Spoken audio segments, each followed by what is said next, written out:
Hello and welcome back to the show. My name is Joe Alvarez and you're watching Cinematicians.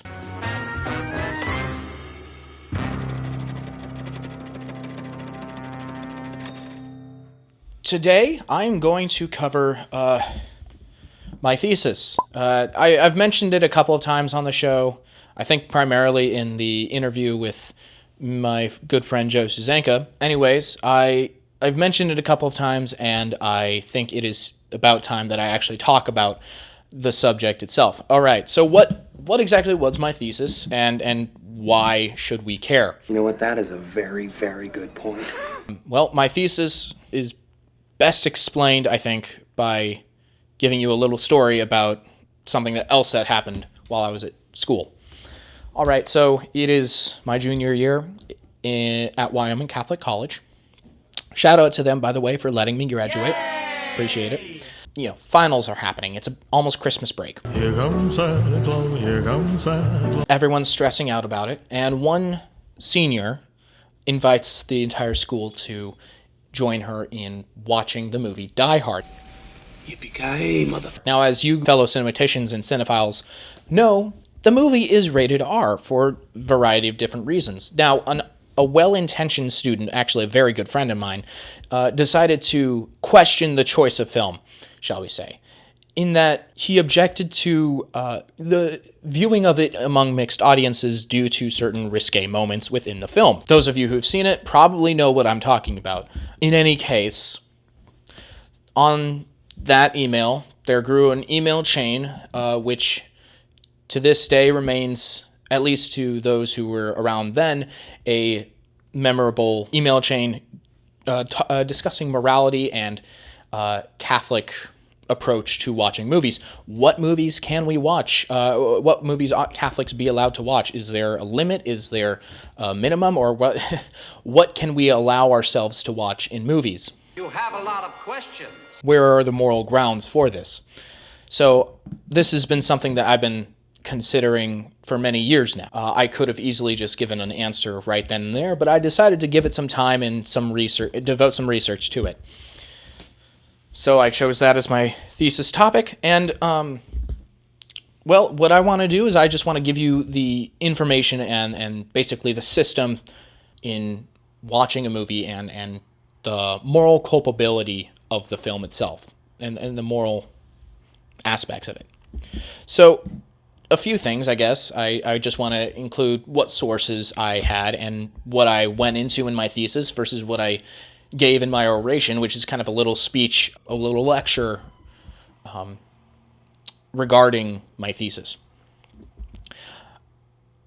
And I guess, let's see. I thought this book, Film and Morality, would help a lot. Unfortunately, it was a very different book from what I thought it would be. But, you know, it was helpful to some degree. So there's that for you. Oh, well, we tried. What ended up really helping me with my research was the book Aristotle's Poetics. And really this book is the foundational work upon which the study of storytelling is based.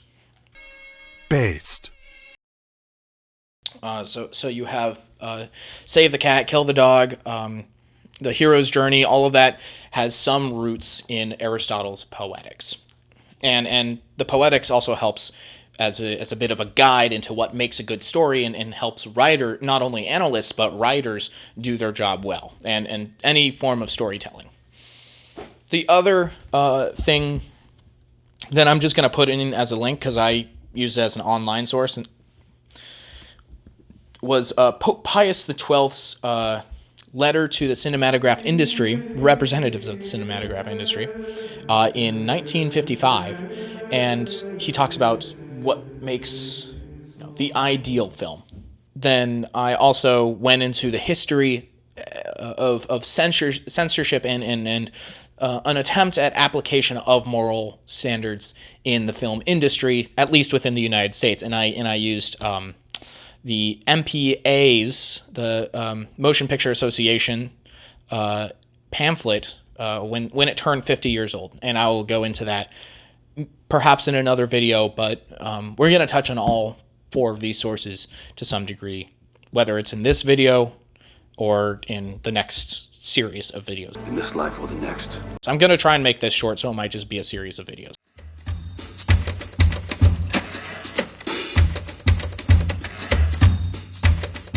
We want to go into what makes a movie, what makes a story, really, because a movie is supposed to be telling a story.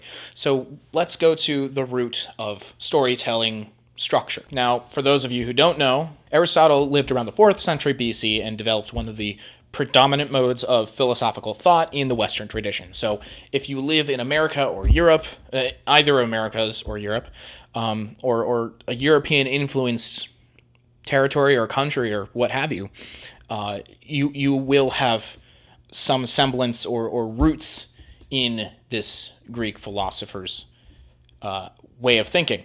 He's famous for the move from talking about movement to gods to just people to politics and even ethics. And while I do highly encourage reading the ethics, I didn't really take that into my research simply because certain ethical standards I'm just taking as a given. How does that affect how movies are made and how the audience receives it? That's what I'm focusing on. Who died and left Aristotle in charge of ethics? So I've already established his work on the Poetics. I'm going to try and put a bunch of citations below because I am an academic at heart, even if I'm not the best at it. All right. But there are 2 qualities in which he applies to storytelling, and that is imitation and harmony. Now, imitation is basically taking the human nature and applying it to a given story, right? It's what is being done in a given performance to mimic a character in the story. They're trying to mimic human attributes. Perhaps you prefer one of your new companions, given that you seem to like them so much. Oh, this is much better. Whoa. Costume's a bit much. The whole point of storytelling is to say something about human nature. And that goes for even if it's about animals or about non-human beings. There's something about human nature that is being imitated because we are humans and that's how we understand the world, is through human interaction or through some form of storytelling. Okay, so you watch a National Geographic film and you are watching some application of human nature to an animal. It's telling a story almost as though it's talking about humans. Animals are people too. Now, the other quality that Aristotle goes into is that of harmony. Perfect harmony. Harmonia, it's not the worst Greek translation. And so we start off first by just basic organization. You have the beginning, the middle, and the end. Okay? You have the inciting incident, the movement forward, and the movement forward of the story in the first part. The struggles overcome in the second, and a kind of dip in the story where you're not sure if the hero is going to make it or you're not sure what's going to happen next or how this is all going to end. And the resolution happens in the third. So Aristotle then comes up with 6 different elements of a story. So in order, they are story, they're character, speech, thought, opsis, and song-making. Now, the story is simply the plot, the movement of the characters throughout this overall story, so the plot. The characters, often we think of them as fully written characters, as the idea of the characters completed, fleshed out, with personalities and attributes applied. He's considering it more like avatars who are the beings who do the things and say the things in a story. Then you have speech. They say things. That is the interaction between themselves and the other beings on stage or in a movie on the set. The ability to speak does not make you intelligent. Then you have thought, which is often brought about through actions or interactions with the audience. So the audience doesn't necessarily have to have their thoughts narrated to them, kind of like a Shakespearean soliloquy, but although that is what Aristotle is thinking of in a Greek tragedy. To be or not to be. Rather, you could have the thought being expressed through some kind of action. or subtlety of human nature. However, and this can be displayed through the next couple of elements, which are the opsis, or the visual. It comes from the visual aesthetic. So it comes from the Greek word for eyes. And then you have song making. Now, not all movies have songs per se, although a lot of them have a lot of pin drops or whatever they're called, just dropping pop songs. But that's different. Hooked on a feeling. Blue Swede. 1973. That song belongs to me.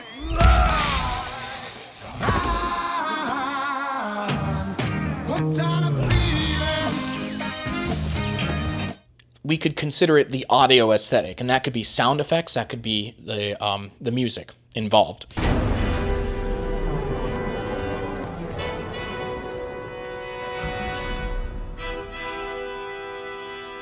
We'll handle this. We'll take the long way. So you have the visual aesthetic, which is the camera, the lights, the action, the camera, the lights, special effects. You have the audio aesthetic, which is the music, which is the sound effects. So all of that is in a hierarchical order. The story comes first. The plot comes first. That shows a sort of completion and organization. The characters are the media of movement in that plot, in that story. The things in which they do and make them more real characters and make the plot easier to follow are speech and thought and actions. And those actions and those speech are reinforced by the visual aesthetic and the audio aesthetic. Okay? So that's kind of the structure he has going on here. 6 things, it just can be a lot. That's why I like dividing things into 3s. When you read, you begin with A, B, C. When you sing, you begin with do, re, mi. 3s can be applied to anything in entertainment. The rule of 3 can be applied to jokes, to how a film is organized, anything. You have the 3-act structure. You have the rule of 3. If a running gag happens in a movie, personally, I prefer it to not move beyond 3. I have trouble getting into shows that are beyond 3 seasons, which is why I hope you'll appreciate that I was able to get through The Office and Parks and Rec for you guys. Movies tend to drop in quality when they get beyond a trilogy. That's why Star Wars was safe until it just was started to become bad, really bad writing and world building and things like that. And I may go into the Star Wars debate on a later episode, but that's neither here nor there. But trilogies tend to be a good way to organize more than one film. Get to the point, man! Anyways, rules of 3 I really like. Now, if we take these 6 elements and then turn them into 3 elements, here's what I devise we get. And this is where we can also apply moral hierarchy, okay? These are the areas in which morality can be judged, okay? So what a lot of people like to pick apart in moral criticism of films are simply the actions that take place. This is too violent. There are too many sex scenes in here. Or there's a sex scene in there, right? That there are warnings that you will always hear about in a movie, right? Especially, say, if it's PG-13 or R, there's language, there's violence, sex, drugs, smoking, drinking. Another assaulted debauchery. If you go to commonsensemedia.com, you'll have all the categories that I like to consider to be the actions or the different little pieces of the film that could be morally questionable. That is really condensed into the thought or the actions expressing the thought and the the visual aesthetic and the audio aesthetic, right? The audio aesthetic and the visual aesthetic reinforce actions and speech. Now, the actions and speech do hopefully develop the character and they make the character who they are.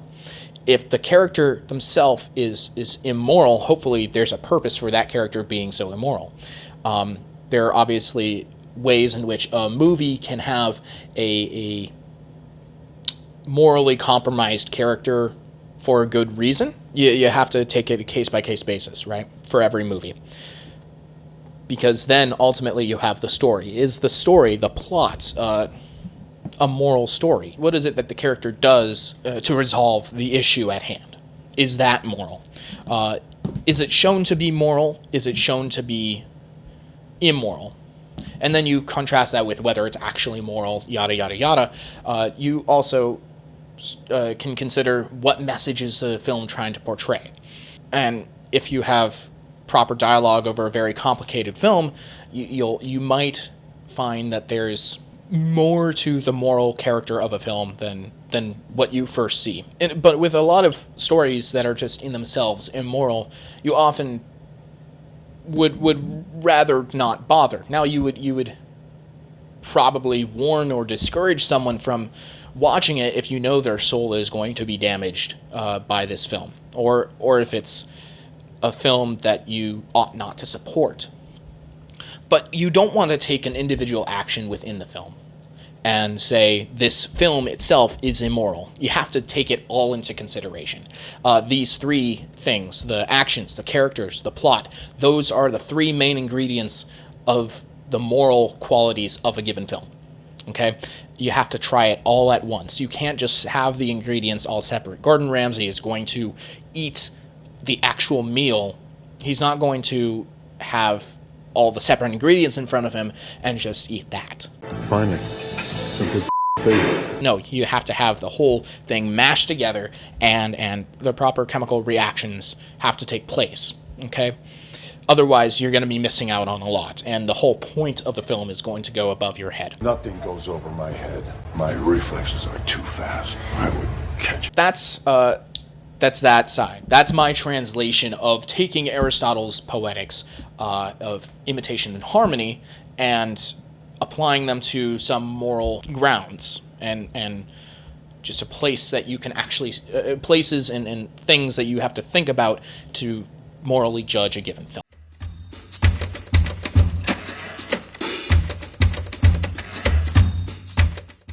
Does the church have anything to say about this? Funnily enough, they do. I would love to go into a whole thing about John Paul II's letter to artists, but that's probably for a later episode. Here, I want to talk about film specifically and what Pope Pius XII stated would make an ideal film. He enumerates three main points. First, the power of cinema. Second, the subject and the object of cinema. And the subject is the audience, and the object is the content. Then you have, third, the community which the film has a particular influence or is particularly aimed. So first, the power of cinema. It has an enchanting influence. When you watch a good movie, you want to be like, say, if there's a good guy and a bad guy, you want to be like the good guy. And you don't want to be like the bad guy. Now, there are obviously well-written films and good movies that make you ponder good versus evil. Blurs the lines. The point is that movies have a powerful influence on us because they're visual and they're audio. They feel like we're actually in the midst of certain events happening. It's an enchantment-like state. It's a dream-like state. Well, dreams, they feel real while we're in them, right? So that's his first point. Now, the second is what an ideal film actually is. And he defines the ideal film as one which moving pictures ought to be. One could argue that the ideal is not a real thing. It's merely abstract. But he says that that one may use it as a particular standard and by which one might judge a film's content and quality. And that is the hope of this letter. So two things that one ought to keep in mind are, three things, excuse me. The subject, the object, and the communities involved. So the subject, the audience, broadly is humanity, or shortened just to man, right? mankind. What filmmakers ought to be careful of, he says, is that it ought to build man up. It ought to make man to be a good. It can't make man a lesser thing than anything else in creation other than God. Man ought to be able to improve on his experiences of watching a film. He ought to want to be a good person, want to be a better person from watching that film. For the object or the content, here's what he emphasizes, that it is one thing to know evil, and to seek from philosophy and religion its explanation and cure. Quite another to make it an object of spectacle and amusement. Evil ought to be portrayed as evil implicitly or explicitly. Same thing goes for good. It ought to be shown as good. Debate may come about between what is good and what is evil, but if there's debate, there cannot be evil for the sake of evil. It cannot simply be the subject of amusement to have a ridiculous level of violence. That is a knock against that film. That is a knock against what beauty in art is supposed to be for. Evil for the sake of evil, or evil for the sake of amusement. It's not good. Say, for example, it's the movie is about vigilantism. You ought to know that, sure, maybe they're going against what the law desires, in that they want the law to take care of illegal activity, but there's also a sense of justice that has to come from that vigilantism. If the vigilantism is going to be promoted, there has to be some sort of reason and cause for it, and preferably the film would show the true consequences of good actions or evil actions. So finally, he talks about the community which the film influences, or at least has a vital effect upon. So there are three main communities, and you guys know I'm a sucker for threes at this point. I'm a sucker for 3. And it's relatively simple to understand why he picks these three. So first he has the family, which is the building block of society. Introduction of liturgical upbringing. So you don't need me to tell you, you guys don't need me to tell you what the church says about families and how it likes to think about families and its promotion of the family unit. Now he is talking to filmmakers, but this is also a good way for a critic to keep in mind what standard he ought to be holding the filmmaker to. Now second is the state. A lot of people might have problems with this just because a given regime can be run well or badly. Now Christ said to give to Caesar what is Caesar's and give to God what is God's. And we could get into a political debate about separation of church and state. However, what Pius claims is that the state is of natural origin no less than the family. The state must be respected as much as the family, and no more. And a given state may have a better regime, and regimes may come and go, but it is still the state, and the state ought to be respected as such. It is a natural coming together of community and society. Enough of politics. So third community that Pius speaks of is the church. I wonder why. If it should happen, as he says, as not infrequently occurs, although I would imagine it occurs much less nowadays, that a film deals with events in which the subject of the church enters with importance, then the film should treat that subject according to truth and knowledge, with religious tact, simplicity, and decorum. The church is Christ's establishment that deserves the same respect as one would give the family, as one would give the state, right? One may criticize a particular kind of family. One may criticize a particular kind of state, or certain members of the family, or certain members of the state. One may similarly criticize church's members without applying it to the church as an institution. The family as an institution is a good. The state as an institution is a good. The Rousseauian approach to the state is not a good, and the same applies for the family and for the church. Okay, these are the communities that a film must be careful of approaching, and as Pius says, must be approached with religious tact, simplicity, and decorum. So there you have it. If man, good and evil, and the communities of the family, church, and state are all given their due in a film, as far as the actions and the characters and the story, all of it is done well and is balanced as all things should be. Son of a bitch. Stole my line. You have your ideal film, or at least the film that does this as best as it can will be nearest to the status of ideal film in the eyes of Pius XII, and presumably in the eyes of most anyone member of the church.